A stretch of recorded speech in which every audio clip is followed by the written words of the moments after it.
Hello everyone, this is RC0538, and I'm bringing you another Wargamer Dragon video using my, Eastern Block Motorized deck. Now what that involves are the countries of East Germany, Czechoslovakia, and Poland. So yeah, we're going to get this started here. And we're going to put this to just my view. So anyways, this guy, he's going to send in some Spetsnaz. I'm going to go in with a more balanced selection of infantry in order to fulfill that. Anyways, so I start out on the road, just look at the units I have. Coming in the Star 266, I have some Formosa. They have grenade launchers, which basically makes them the Red 4 counterpart to, say, Navy SEALs. To the Navy SEALs. So yeah, they're very effective. Here on these Scott 2s, these two, we've got some Commandosis coming in, very effective, and we'll be able to see that later. In here, I think this is an OT-64, and this is what I've got my Specialny Jernotki coming in. Next we have this little Romb. Now the Romb is a very good anti-aircraft unit. This is just 40 points.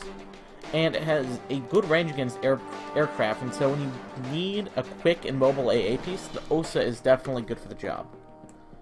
And then coming in this BTR-70, in both of these anyways, we've got LSTR 40s.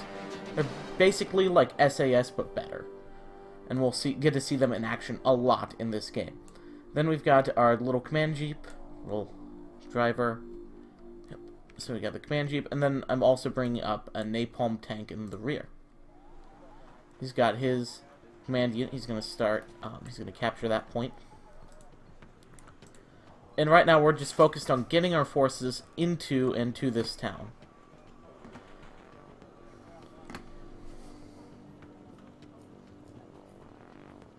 I managed to capture Boris very quickly.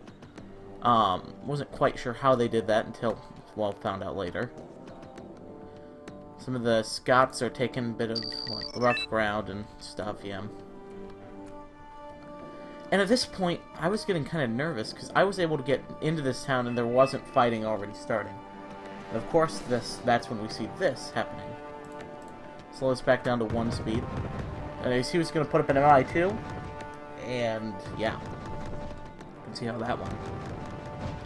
So anyways, I'm trying to back up my Sokol so I can put as much distance between me and these Apaches. Now, you might be wondering, why would I want to put distance? Well, they have a very excellent autocannon, and that's going to be what downs a lot of, it can down a lot of units, and it can down helicopters if they get close enough.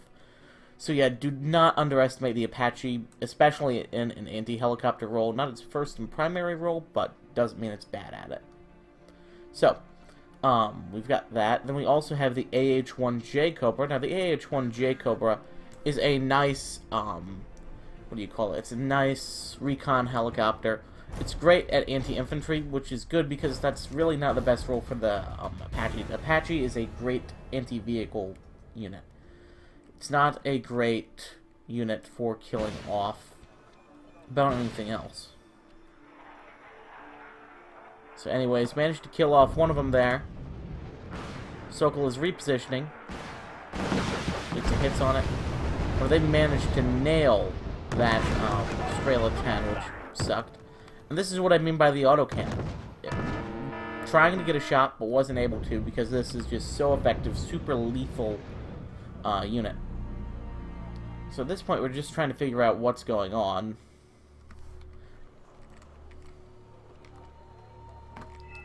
This time I'm telling him, hey, turn your weapons off, because if he starts to go for his unit over here, if he doesn't do that, then, well, that's going to suck. If he flies over, these guys are going to start firing, and the Apache is going to engage it with the autocannon. That's not going to go well for his units. They're just going to die. Got the Sokol coming in too late, sadly, to save the Strela 3s, but they were only Strela 3s, they weren't the most costly units. So anyways, in that time, managed to score 315 points from that. And now I'm finally able to refocus my attention towards the front. Had to offload the LSCR 40s because the this guy, you know, he got stuck in the mud, which sucked. This time Varg is pushing up, and he's going to take the front line. And that's when I start to notice, well, he's got some tanks out here. Leopard 2A4. Now, not put this out in the open. Personally, for me, I would probably put it in this nice little bush right here. You put it there, it's just going to be, you know, it's going to be a lot more effective, and it's going to be concealed, more importantly. And it still gives you that excellent line of sight, probably even better line of sight on this section. However, usually people won't do anything on this section. Most people won't push up through here. Usually you're just going to see a lot of fighting in the town, which isn't a bad thing. It just is how it ends up happening. For Moses pushing up, also, now that I'm noticing, he's got some Leopard 1A3s. Now, the Leopard 1A3 is nice. It's a nice tank. Looking at it, it's got good accuracy, very good accuracy, actually. Good armor penetration. It's a great vehicle killer. A great place for a... First off, you don't really need both of these. I would, personally, since they know that they're going up against a motorized deck, probably all you need is one of these Leopard 2A4s, and I, of course, like I said, would put it back here. I don't think these really have much of a purpose unless it's in a fire support role. And if he's going to use it in a fire support role, probably somewhere in here would be better, where it's got a better line of sight on the town. But of course, what these Leopard 1A3s are doing, and the 2A4 for that matter, is it's preventing me from making the jump into here, into these buildings. And that's what's really annoying about this, because if I move up, they're just going to be taking constant fire from the enemy's units here. Plus, I noticed he got some M113Gs. Saw him bring in... Maybe that's later. Yep, now he's bringing it in. He's bringing in an MD Jupiter, and notice I can tell that it's not the logistics version just by the symbol, which means that it's got to be carrying a unit, and usually you'll see that carrying recon infantry, or even some special forces in the infantry tab will come in that. So at this point, you can look at nationality, you're like, okay, it's... Oh, and then we can see he's offloaded some FKP. I have a great Carl Gustav. The Carl Gustav M3 has a very good range. Mini-Me is a good light machine gun or squad automatic weapon. And they also have the M85, and that also is very good. At that point, we begin taking some fire. LCR 40s over here. Managed to down the Dornier. I score 35 points, telling me that that's got to be... what are they? Fallschirmjäger 90s. Anyways, backing up, I'm not eager to engage in a gunfight at this point. It's not really... I don't want to with an M113 be able to provide support and some of these Leopards. Speed this up a bit. I'm going to call in my flame tank, though, or at least see if that'll do anything. Oh, and that there has the effectiveness of the Braum, does 7 damage. LSCRs managed to finish it off, though. But yeah, I was able to notice that, so I moved them. And I'm going to start moving them along this flank, because I had a feeling he didn't have anything here. Lucky miss there. Usually they won't miss, but it happens. And that's what I mean by providing fire support. These, yeah, they did, what, they killed 3 guys using some of these cheap tanks. Well, they're not the cheapest tanks. They're 40 points, but they're still relatively cheap. Another Dornier coming in. Yep. Probably going to be more Fallschirmjäger 90s.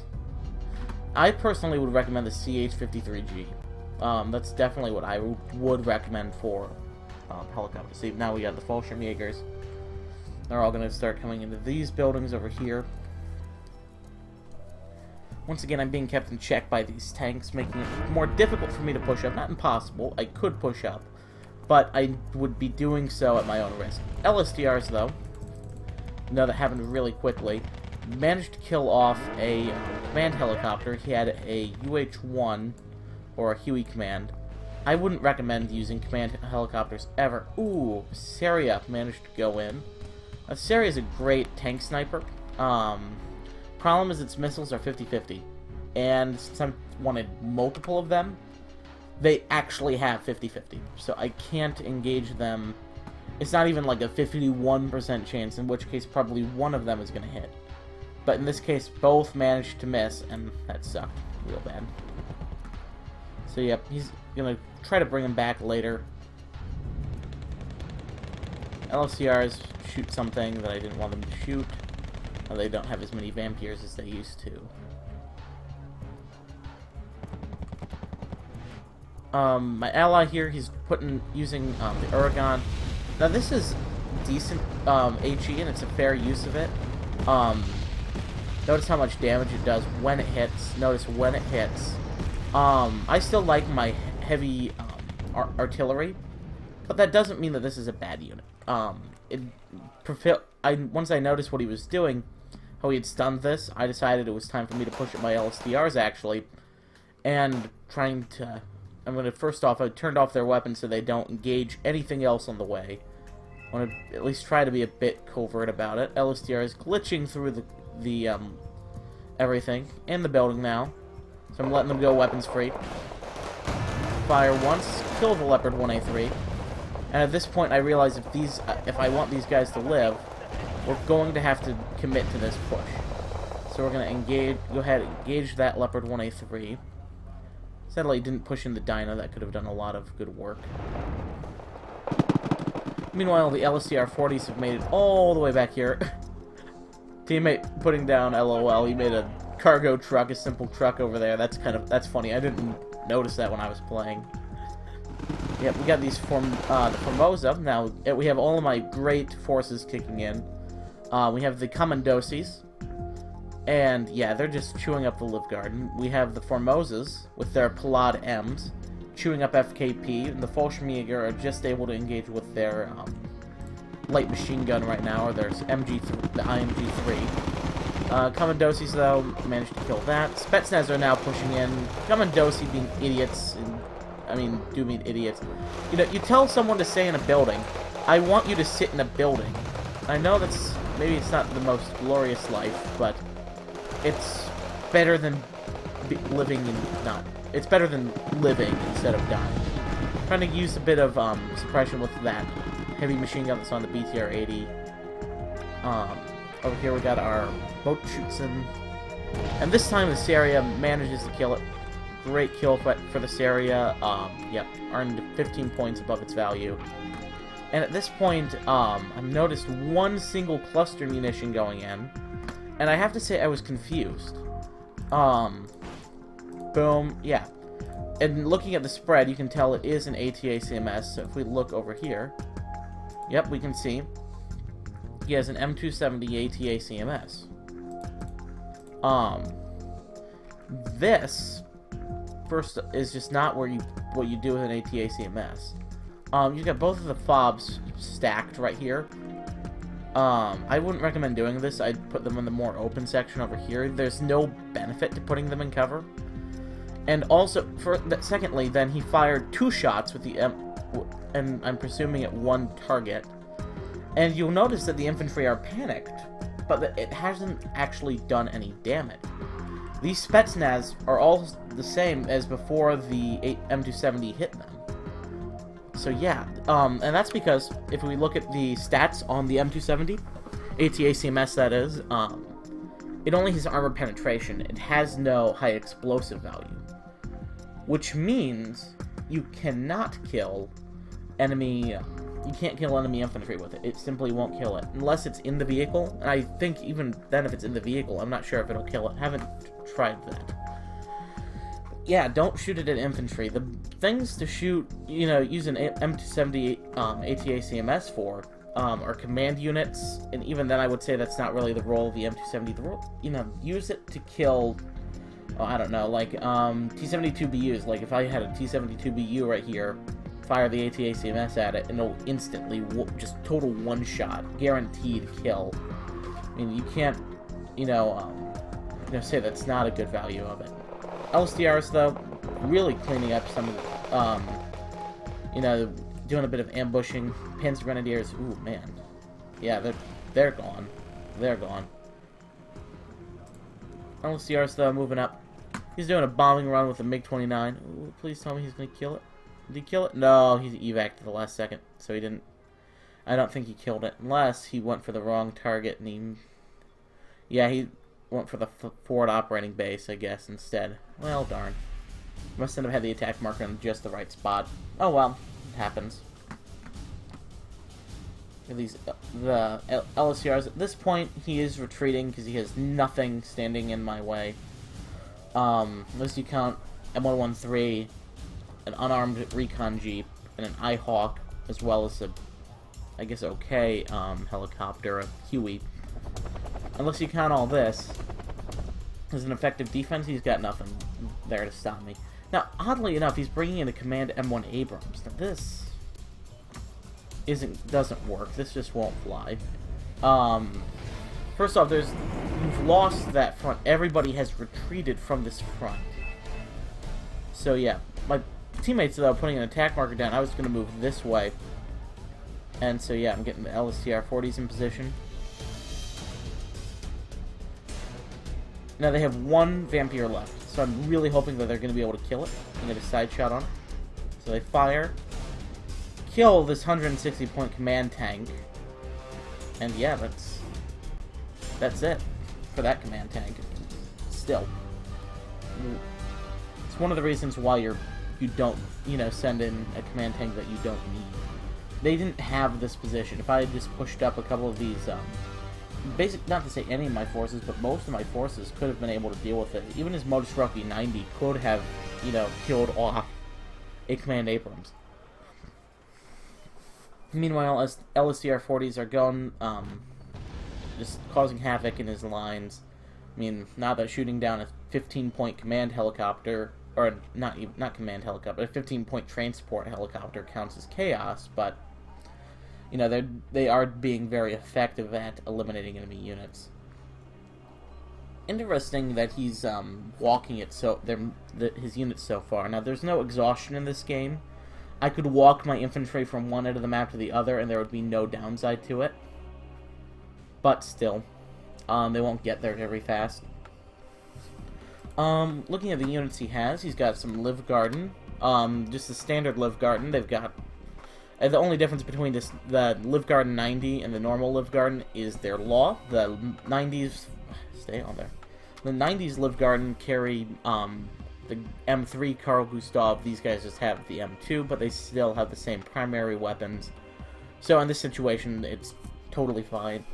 Panzer Grenadier 90s, basically the same as the Live Garden when it comes to weaponry. I don't think there's any difference. Other than that, their law is different. They have the PZF-3, same range as the Carl Gustav M2, but what it does have, more accuracy, better AP power, better suppression damage, so yeah. Panzer Grenadiers, they're very effective shock troops, very effective shock infantry, so yeah, watch out for them.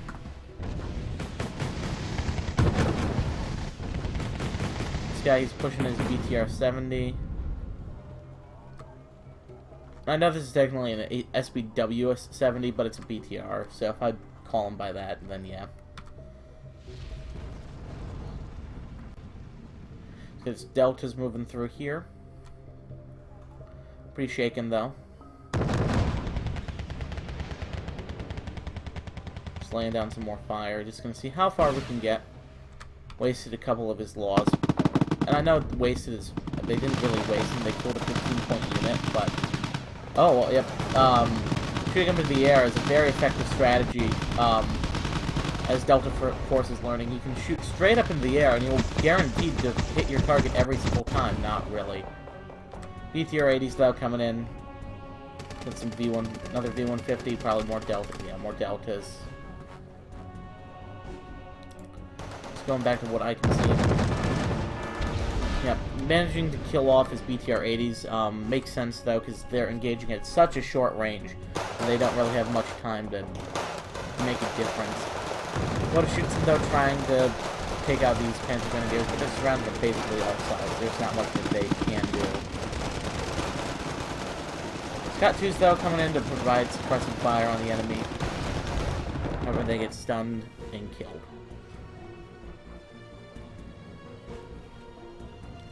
Realizing I needed something to deal with the infantry, I'm bringing in an MI-4. Now, the MI-4 is a fun little helicopter.